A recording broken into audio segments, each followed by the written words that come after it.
You know, there's only one Valera. If they will ask me who can compare to him now, today, I would say none.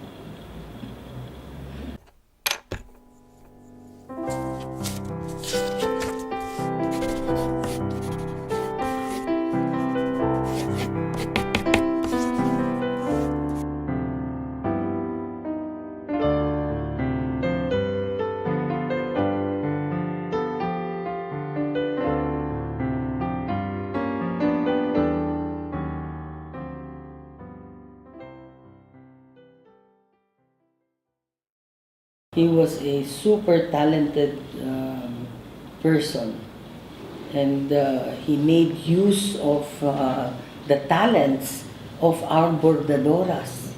When he passed away, that work just dwindled until halos namatay na. Noon, ang mga bordadoras natin, wow, prolific. Tsaka ang gaganda, you could see from the book. Definitely the first-hand exposure to Valera's work was really when I saw my mother-in-law's work.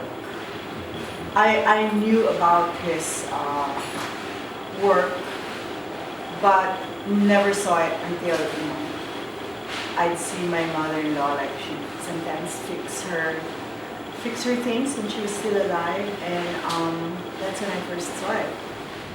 Valera, of course, he's our national artist and our one and only national artist in fashion. Yes. I think it helps a lot to know that fashion is a serious industry. I mean, in fact, fashion is business, and many times there's an impression that fashion is just about beauty and about glamour. But to be able to actually make fashion visual, you actually do a lot of hard work, most of the time, which is being able to design and construct, innovate a beautiful product, which is normally a beautiful clothing or garment or gown.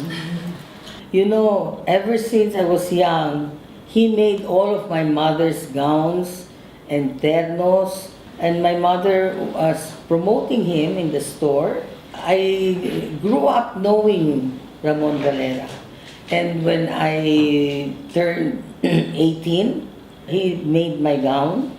When I got married, he made my gown.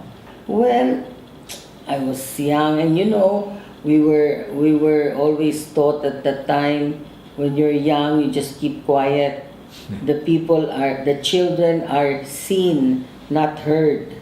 So I did not really talk to him very much, but I found that during the time that we are there with him, he's very gentle. He's really a man of the, what they say, a man of the manor born.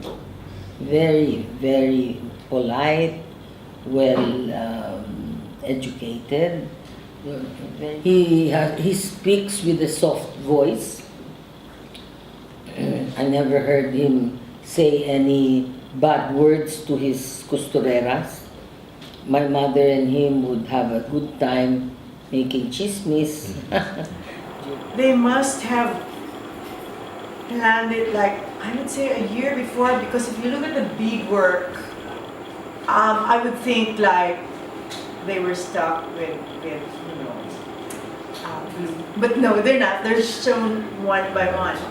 The traditional terno, it's not as relevant to wear every day, nor probably on some very important functions wherein you do not need to raise your arms. But the generation today, I think, will design something more functional with some influence of movement and I would say considering functionality, but maintaining a little bit of its form. Wow, I was so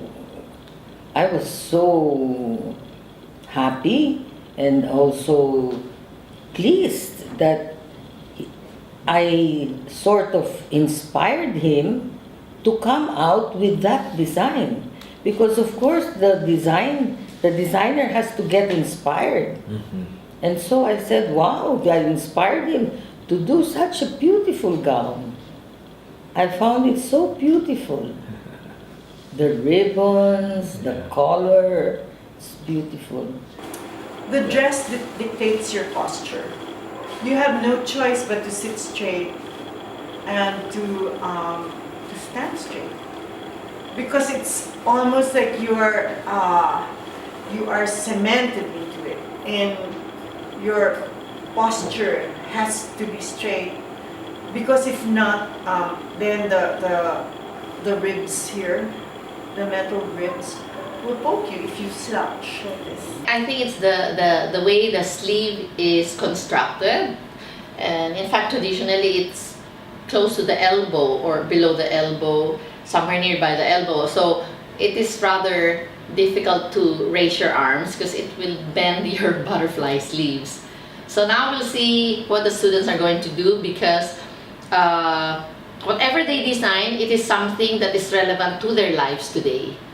You know, it's not easy to construct a dress and make the fitting good depending on the design that you are making.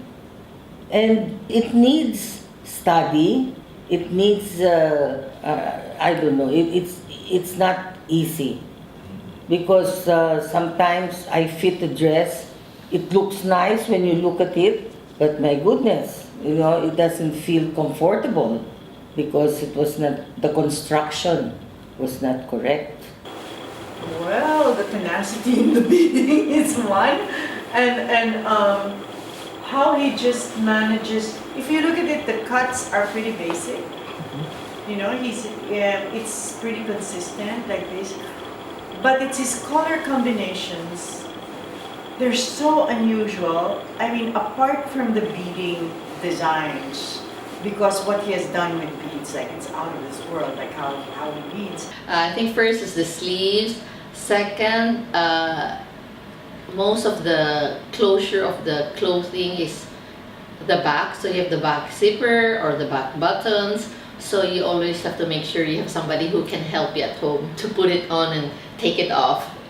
And then during those times, there was no stretch technology in the materials, right? So that's why Tats is sitting down like this because there's no stretchability in the material. And today, even if the fabrics are woven, but the thread or the yarn has some stretchability, so there is movement like this one. You know, it looks tight, but it stretches. Last, of course, is the role of the women. They're not really supposed to be moving as much as the men. They don't really have to be as functional. They just have to be very pretty for their husbands or for the family. You really need an eye to see how all of those things come together, how the hues come together, and then the shade of the fabric. You know, it's almost tea-stained. Like painting, you know, it's well put together. The colors, the embroidery, the fabric that you use. There's so much to learn from just looking at his works. Of course, for young designers, construction is also important, but that you learn from school. I think during the time of Valera, that was the time where in Philippines was absorbing more of Western fashion. Yes, and I find his clothing rather European, which is the top of fashion that time, and a lot of them are, you call it couture when they're handmade and they're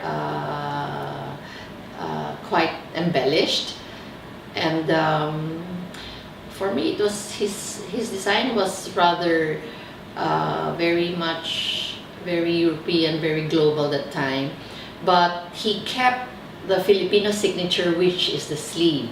So that was diversity. His colors are almost alchemical. It's not your traditional color wheel. You know, what contrasts, what matches. It's not color wheel. It's color science, I would say. I think most of us designers in my time were quite conscious about Valera. It is really more the students this generation, the millennial, has no idea about who Valera is. Kaya it's such a good time to have this exhibit. And especially in this populated school, it's not just for the fashion students. We have like 13, 14 programs from the architecture, industrial design, interior design. I think the younger generation needs to know how to use their hands. It's not just Google making. You know what I mean? It's not a research by Google, it's research through books. You smell the paper. I would like him to be remembered as a person who loved what he did and improved on the art of his work, and that he was happy to pass it on for as long as he could.